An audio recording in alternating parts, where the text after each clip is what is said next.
Ladies and gentlemen, good day and welcome to Q2 and H1 FY'25 earnings conference call of Asian Energy Services Limited. This conference call may contain forward-looking statements about the company, which are based on the beliefs, opinions, and expectations of the company as on date of this call. These statements are not the guarantees of future performance and involve risks and uncertainties that are difficult to predict. As a reminder, all participant lines will be in the listen-only mode, and there will be an opportunity for you to ask questions after the presentation concludes. Should you need assistance during the conference call, please signal an operator by pressing star then 0 on your touch-tone phone. Please note that this conference is being recorded. I now hand the conference over to Mr. Kapil Garg, Managing Director. Thank you, and over to you, sir. Thank you. Good afternoon, everyone. I welcome you all to our Q2 and H1 FY'25 earnings conference call. Along with me, we have on the call Mr. Sumit Maheshwari, the Group CFO, Mr. Neerav Talati, the CFO of Asian Energy Services, and SGA, our Investor Relations Advisor. I hope everyone had a chance to go through the financial results, press release, and investor presentation uploaded on the exchange and our company website. I will start with the beginning with the economy of India. India's resilience is strengthened by substantial government investments in the infrastructure and manufacturing, along with steady service sector performance. In FY'23-24, the economy achieved strong growth, with real GDP rising to 7.6% from 7% from the previous year. Now, before we can begin the discussion on the quarter that went by, I will provide you with a brief background of the company, Asian Energy Services Limited, also known as Asian Oilfield Services Limited, specializing in servicing the entire upstream value chain from seismic data acquisition and analysis to building oil and gas facilities, as well as undertaking operation and maintenance of production facilities, primarily offshore. We have extensive experience working in diverse terrains and challenging geopolitical environments. As some of you may be aware, seismic services is our legacy business. However, it continues to remain very cyclical in nature and requires substantial investment in equipment, which prompted us to explore additional business opportunities for stable revenue. Leveraging our expertise in the oil and gas sector, we expanded to offer operation and maintenance services. Our successful project executions for the parent company Oilmax Energy Private Limited and for Vedanta KN Limited have led us to new project in FY'3 field, which is located offshore Tamil Nadu from Hadi Oil. The Government of India mandates that the country aims to increase domestic production across many hydrocarbon fields. We believe that this opens up a substantial opportunity for us. Now let us move to our next business vertical, which is mineral and infrastructure segment, where currently we are focusing on setting up material handling plants. Given our expertise in designing and constructing oil and gas production facilities, we wanted to diversify it beyond the oil and gas sector to avoid the overexposure to a single industry. This led us to explore opportunities in the mineral sector, which is closely related. We initially entered the coal industry through seismic contracts for coal exploration. From there, we identified an opportunity in the first mile connectivity, FMC, which involves mechanizing the material handling process to connect mines directly to customers or railway wagons. This became our focus on coal handling plant. The mechanization of coal logistics significantly improves both cost efficiency and coal quality, streamlining the entire process and making it more effective. This is also very, very environmental friendly and it cuts down on the pollution aspects. With the current economic momentum, the energy demand is accelerating rapidly. However, our energy production remains heavily dependent on coal-based thermal power, and we continue to import a significant portion of coal to meet this rising demand. So, as I explained earlier, the Government of India has focused on several initiatives to reduce import dependency and enhance domestic production. With the government mandates, now requiring that all mines with more than 2 million ton per annum production capacity are now required to implement mechanized coal handling facilities within the next 5 years. The Coal Ministry accordingly is targeting to opening of more than 100 mines with a combined coal production capacity of 500 million tons per annum by financial year 30. We see significant emerging opportunities. Given these developments, we remain highly optimistic about our long-term prospects and are confident in our ability to drive sustained growth in this area.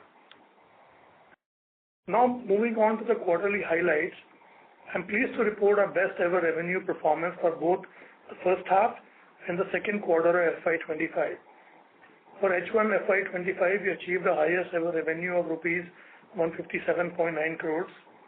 In Q2 FY'25, our revenue reached an all-time high of rupees 97.7 crores. Additionally, we have successfully raised rupees 157 crores through the issuance of preferential warrants. The fund raised will ensure we stay well capitalized as we pursue new opportunities in the oil and gas O&M segment, CHP projects, and the mineral sector. This infusion strengthens our financial position, supports our growth trajectory, and positions us for strategic expansion, both organically and through acquisitions, enhancing our market presence and driving long-term success.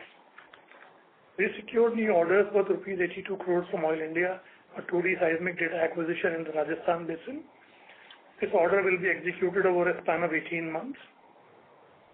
Our order book as of September 2024 stood at rupees 997 crores. Of this, approximately 56% is attributable to the infrastructure or coal handling plant segment, accounting for rupees 554 crores. Operation and maintenance accounts for 33% at rupees 333 crores. The seismic segment represents 11% of the order book, amounting to rupees 110 crores. One of our offshore projects for the installation of flow lines for Hardy Oil was delayed due to delay in vessel delivery. Revenue from this project is now expected to be recognized in quarter 4 of this fiscal year. In September, we received an order from ONGC putting us on holiday for a period of 2 years. We obtained a temporary stay on the order within a few days of receiving the notice and are now actively engaged to resolve the matter amicably. We are confident in achieving our FY'25 revenue guidance of between rupees 450-500 crores. We are truly encouraged by the strides we have made across core verticals and the exciting opportunities that lie ahead. Our established expertise in seismic services, our solid foundation in the operation and maintenance of oil and gas facilities, and our strategic expansion into coal and mineral sector position us to harness the potential of India's expanding energy and infrastructure needs. We remain dedicated to leveraging our capabilities to pursue sustainable growth and to delivering lasting value to our shareholders. Now, I will hand over the call to our Group CFO, Mr. Maheshwari, to take you through the financial performance of Q2 and H1 FY'25. Thank you. Hi. Good afternoon, everyone. Talking about H1 FY'25 financial performance. For the first half of FY'25, we delivered strong results, achieving a total revenue of rupees 157.9 crore, making a 73% growth over H1 FY'24 previous year. Our EBITDA for H1 FY'25 stood at 21.6 crores with an EBITDA margin of 13.17%, demonstrating an increase of 10 times from the same period in the previous year. Profit after tax for H1 FY'25 reached rupees 11.4 crores against a loss of rupees 1.8 crores in H1 FY'24. Moving to the Q2 FY'25 financial performance. In Q2 FY'25, we recorded revenue of rupees 97.7 crores, representing a growth of 115% from Q2 last year, which was rupees 45.5 crore.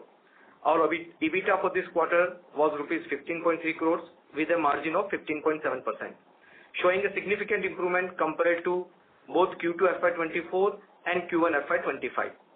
PAT for Q2 FY'25 came in at 9.3 crore rupees, indicating a eightfold increase year-on-year. Moving towards the business segment. For the oil and gas segment in Q2 FY'25, revenue stood at 25.1 crore with EBITDA of 3.5 crores. And for H1 FY'25, revenue total rupees 49.6 crores and EBIT reached to 9 crores. Coming to the mineral and other energy segment, Q2 FY'25 revenues amounting to rupees 72.6 crores with an EBITDA of 19.2 crores. And for H1, this segment represents revenue of rupees 108.3 crores with EBITDA of 27 crores. With this, we would like to open the floor for questions and answers. Thank you. Thank you very much. We will now begin the question and answer session. Participants present on the audio bridge who wish to ask a question may press star and 1 on their touch-tone telephone. If you wish to remove yourself from the question queue, you may press star and 2. Ladies and gentlemen, we will wait for a moment while the question queue assembles.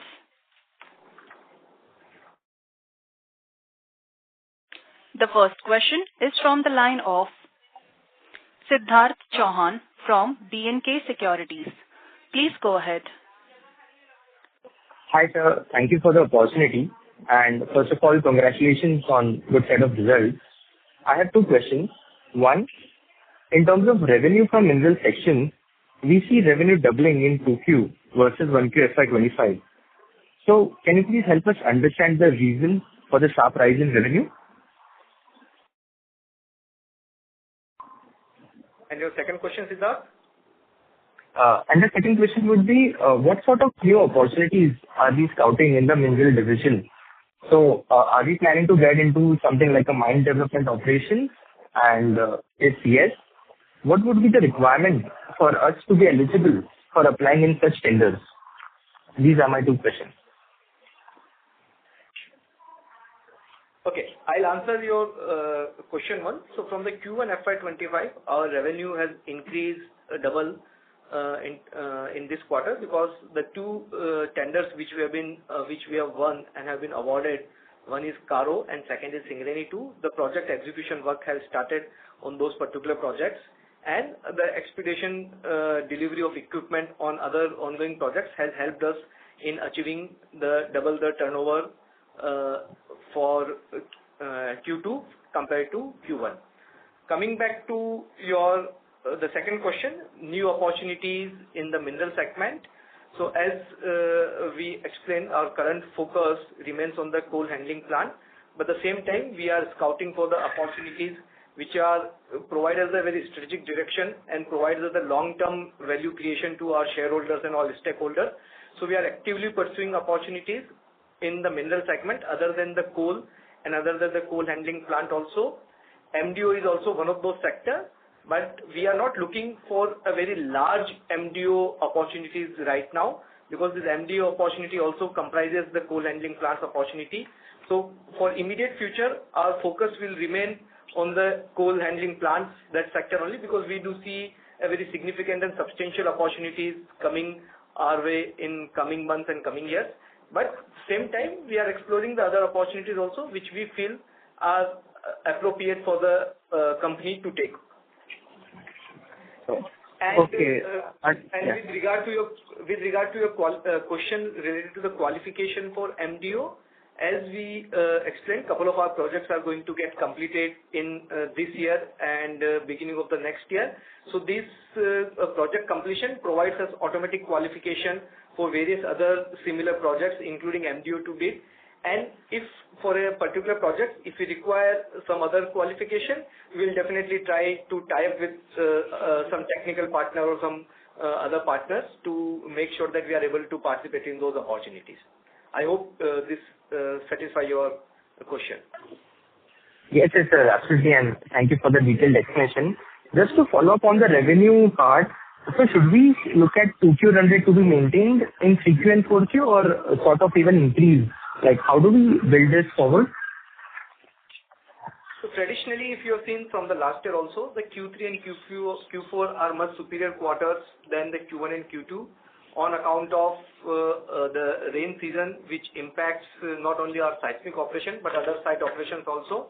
So we are confident that the Q3, Q4 will be much significantly better quarter than what we have done in Q1, Q2, and it will implies almost. So to put your answer in another manner, we continue to maintain our guidance of 450 to 500 crore rupees for the year. So that means the Q3 and Q4 are going to be significantly better than what we have done in H1. Thank you, sir. And just one last question, if I may. In terms of the current tenders being out, is there any tender wherein, we are at some advanced stage, or if there is any visibility that, we are L1 or anything, if you can just give us some color on the same, if possible? Yes. I would like to provide some updates on that. We have participated in few tenders. In one of the tenders which relates to operation and maintenance in oil and gas in northeast of India, we are L1 and we are expecting a contract award. This is a 3-year contract, and we have already submitted bid for one CHP project, and there are currently 1 or 2 more tenders which are open, where we are evaluating and in process of submitting our bids. And we have submitted, and we are in active stage of discussion with Vedanta also for a couple of seismic projects. So the order pipeline and the tendering activities remain robust, and we do expect with the new sanctions coming for the new mines and the environmental clearances coming up, we do expect tendering activity both in the CHP segment and the seismic segment where we operate to increase in coming months. Understood, sir. And if you can share the quantum of that L1 order which we are pursuing, if you can share the amount of the tender which one can expect, or can you share some color on the same? I think it will be better to wait for the letter of award, and through our corporate announcement, everyone will come to know. Understood, sir. So thank you so much for the detailed explanation. This was really helpful, and all the best for the future. Thank you. Thank you very much. The next question is from the line of Vignesh Iyer from Sequent Investments. Please go ahead. Hello. Thank you for the opportunity. So coming to the margin part of it, so I wanted to understand that we have delivered around 15.5% margin, and I understand that our coal handling, revenue has doubled. So wanted to understand more on if is it because of this new tender execution that we have started, is the new tender margin higher than what our earlier contracts used to be? Have we decided on a margin profile before bidding for a certain contract? And if you could quantify it, if the strategy towards that has changed in any ways.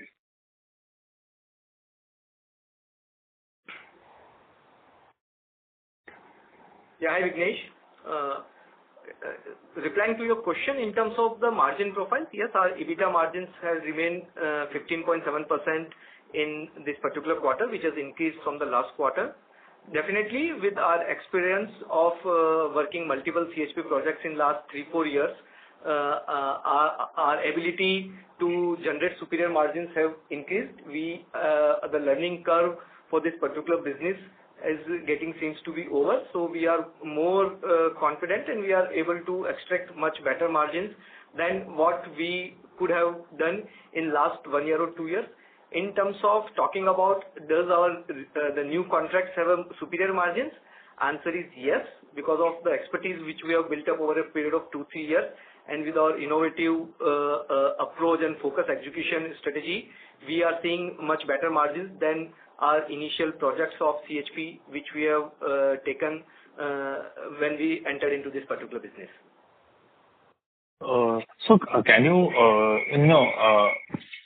can you let us know of this 550 crores of our order book that we have on coal handling, how much of that part of the order would be from legacy less margin contract, and how much could that be from the newer margin profiles that we are seeing? See, the first project which we have taken, which was the first project which was in Hura, that project is almost 95% complete and will be completed in next couple of months. Apart from that, there's only one project which is roughly around 70 to 80 crores of value, which is the second contract which we have taken.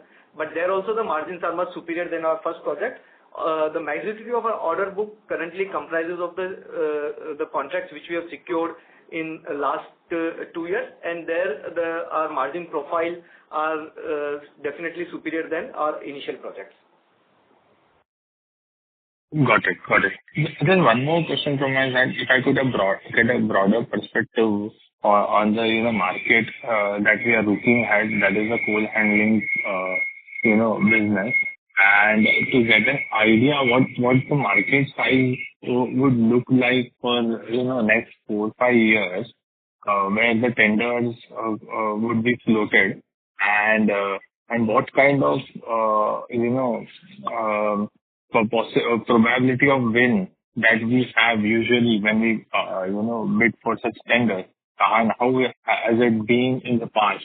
I mean, can we maintain that win rate going ahead as well?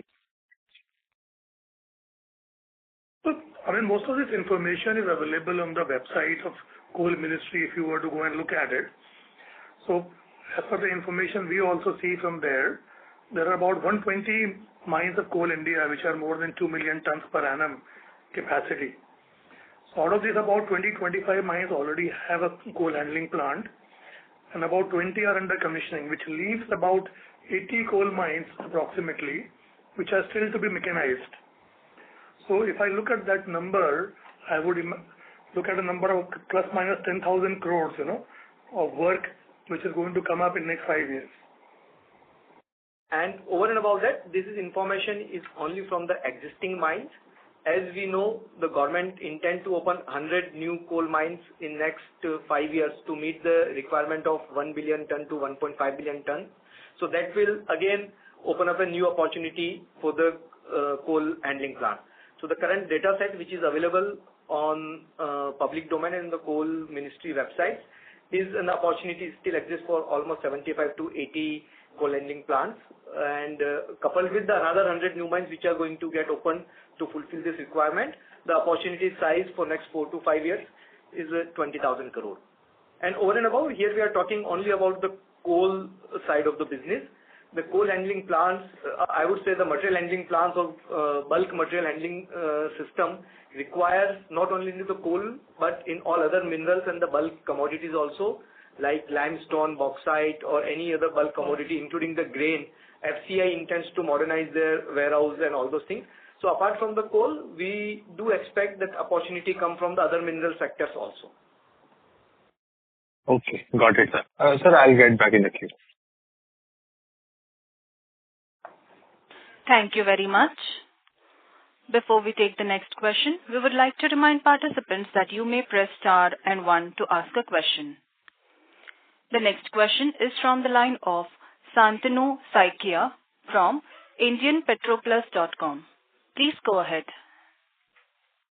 Yeah, hello. I was just wondering, because I'm from the petroleum side of the business, could you give us some update on the reason why ONGC put you on holiday? Of course, we got an interim injunction immediately afterwards. And what are you doing to resolve that issue with ONGC? Obviously, because of the injunction and also you've been able to secure an order from Oil India despite the blacklisting by ONGC. So can you throw some light on this, please? Mr. Saikia, unfortunately, as you are aware, this is a sub judice matter right now, and it will not be appropriate for me to comment on it. No, okay, I quite understand. That's quite all right. So this another one, the last question actually, the second question, is that, your focus is now more towards mineral and energy services and less on oil and gas because, the figures are also showing that, so is this, are you going to be focusing more on the mineral handling side and less on oil and gas? Because there are some great oil and gas opportunities also coming up. For example, are you looking at production enhancement contracts? Because recently, I think Deep Industries got an award for 1,400 crores and they're talking about an EBITDA of about, 40% in those kind of projects. So there are high EBITDA levels also, which you can get in oil and gas in these kind of segments where you could possibly, leverage your expertise? Mr. Saikia, it would be appropriate for me to say they're equally focused on both opportunities and as and when they come. As we have explained just now, opportunities in the mineral segment came earlier, so we have been working hard on them, but we are certainly keeping track of the opportunities coming in the oil and gas segment, especially what you just talked about, the production enhancement contracts. So we are definitely keeping a track of those opportunities and very interested to bid for the right ones. Okay. So will you be bidding for the Oil India production enhancement contract that's coming up? They're all under evaluation. As I just explained, we evaluate opportunities continuously, and if it fits our screening criteria, we'll definitely look at it. All right. Thank you. Thank you very much. The next question is from the line of Ankur Kumar from Alpha Capital. Please go ahead. Hello, sir. Congrats for good set of numbers, and thank you for taking my question. Sir, to the past questioner, you said that the margins are currently better in terms of the order book. So we are currently making gross margins of around 30-31% for last 3 quarters. So can we expect for the order book of around 1,000 crore better margins, or can we expect similar gross margins to sustain?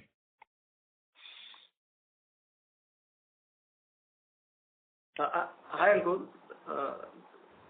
See, our margins profile for the coal handling business and the operation and maintenance business remains at the gross margin levels of roughly around 20-23%. The seismic business, where there's a huge amount of investment into equipment also, our gross margins are roughly around 30-35%.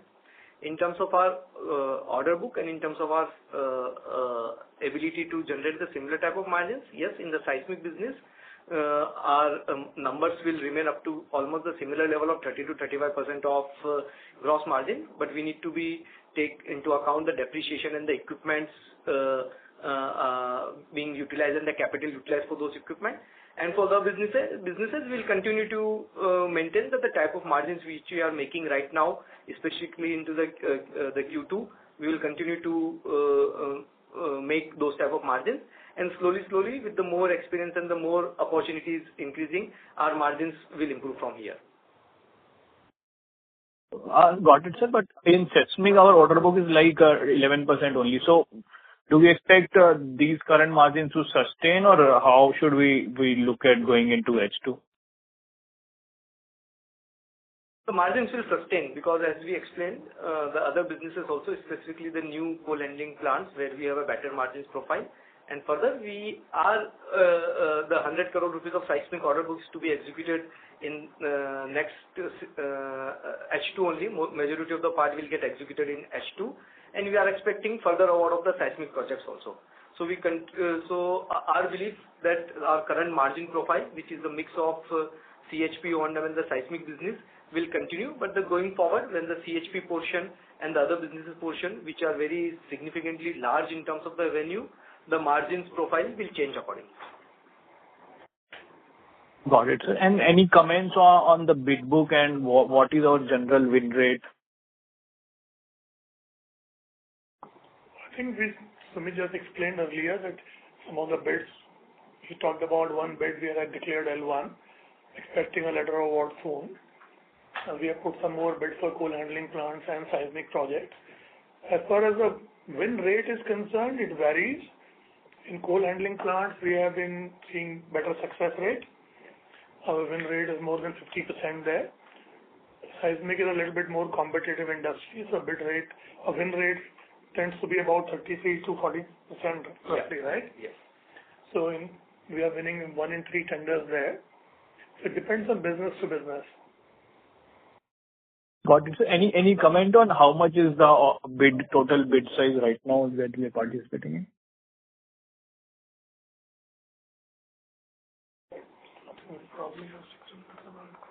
Yeah, it's in excess of 500 crore. It's difficult to give the exact numbers, yes, but the bids which we have participated in excess of 500 crore. Got it, sir. Thank you and all the best. Thank you very much. Before we take the next question, we would like to remind participants that you may press star and one to ask a question. The next question is from the line of Ashish Jain from Jain Capital. Please go ahead. Yeah. Hi, sir. Good afternoon. Couple of questions from my side. Firstly, sir, recently we raised this 160 crore via preferential warrants. So could you explain the allocation of these funds across our strategic initiatives, particularly in oil and gas, CHP projects, oil and mineral sector, and how will it pan out on our growth and expansion plans?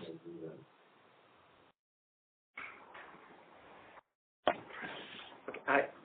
To answer your question, so the 157 crore rupees of fundraise which we have done, it has made us well capitalized for next 2-3 years to pursue the growth opportunity which we are looking at.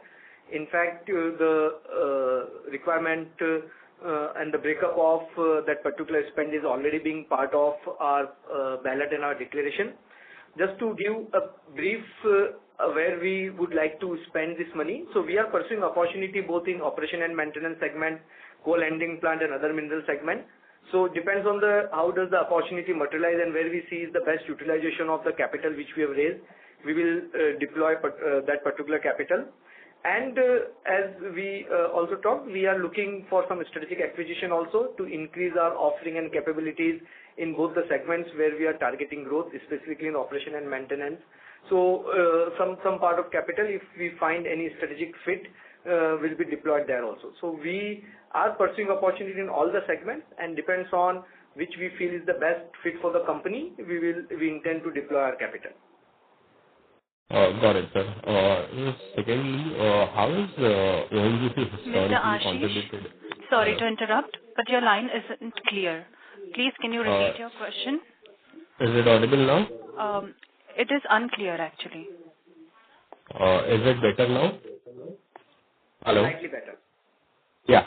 So my second question was, how has ONGC historically contributed to the revenues within our oil and gas segment? So in terms of the ONGC contribution in last 5 years average has been roughly around 12 to 13% of our overall revenue. And if you talk about the current 6 months, the ONGC revenue is less than 5% of our first 6 month revenue. And taking our guidance into the picture, the ONGC revenue for this year will be roughly around 2 to 2.5% of our revenue. Okay, got it. Yeah, that's all from my side. Thank you. Thank you very much. Before we take the next question, we would like to remind participants that you may press star and one to ask a question. The next question is from the line of Ravi Shah from Opal Securities. Please go ahead. Hi, sir. Am I audible? Yes, Mr. Ravi. Please proceed with your question. Yeah. Okay. So basically, sir, my first question will be, how do you see the long-term growth prospects for oil and gas, the entire industry, as well as the coal sector, as we have a large order book in this area? Okay. Talking about in terms of the growth prospect in oil and gas industry, as everyone is aware, we are heavily dependent on the imported crude to meet our energy requirement, where imports have increased in excess of 90%.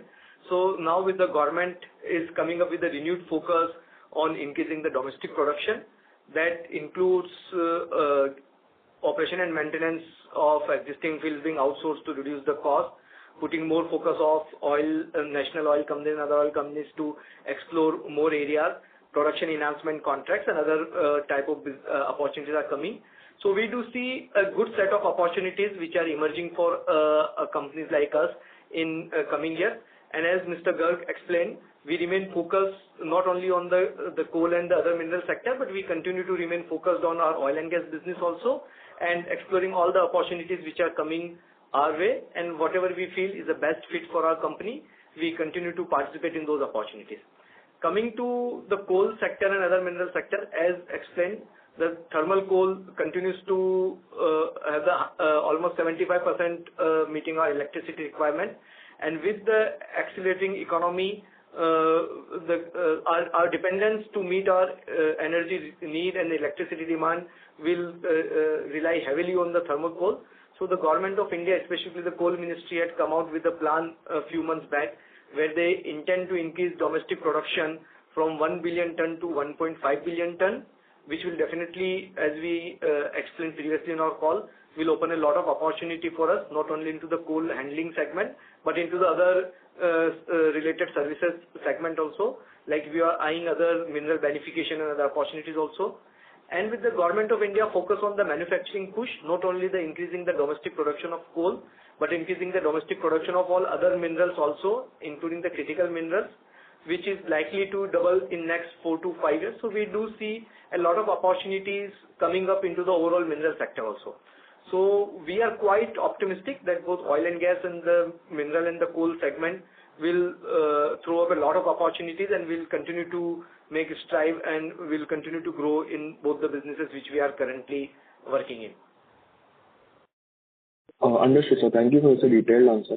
So my next question would be on mining. So are we planning to enter or expand into any specialized area for mining, such as coal beneficiation or anything like that, like specific mining operations? We are evaluating the opportunities and as explained earlier, we are evaluating a lot of opportunities in the both coal sector and the other mineral sector, and wherever we feel that this opportunity is a long-term fit for the company, we will definitely pursue those opportunities. Understood, sir. My last question would be on our plants. So, sir, how many plants with 2 MTPA capacity coal production are expected to be mechanized? And could you quantify the opportunity in terms of both the number of plants and the value of the projects that they could represent in the future?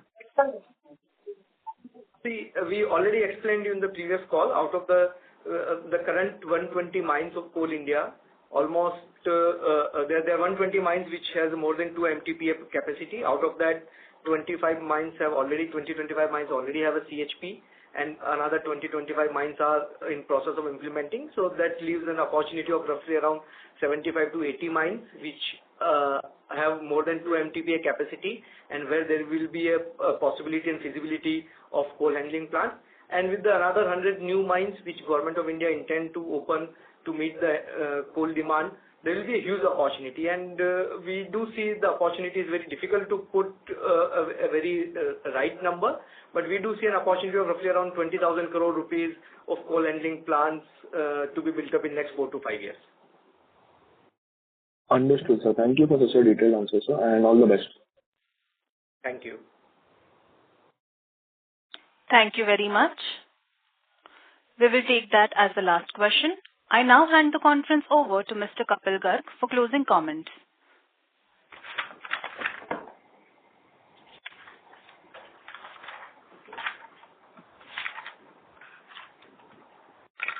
Thank you everyone for taking time out and joining the call. I hope we have been able to answer all your questions satisfactorily. However, if you need any further clarification or want to know more about the company, please get in touch with the SGA team, our investor relations advisor. Thank you, and all of you have a great day ahead. Thank you so much. Thank you. Thank you very much. On behalf of Asian Energy Services Limited, that concludes this conference. Thank you for joining us, and you may now disconnect your lines.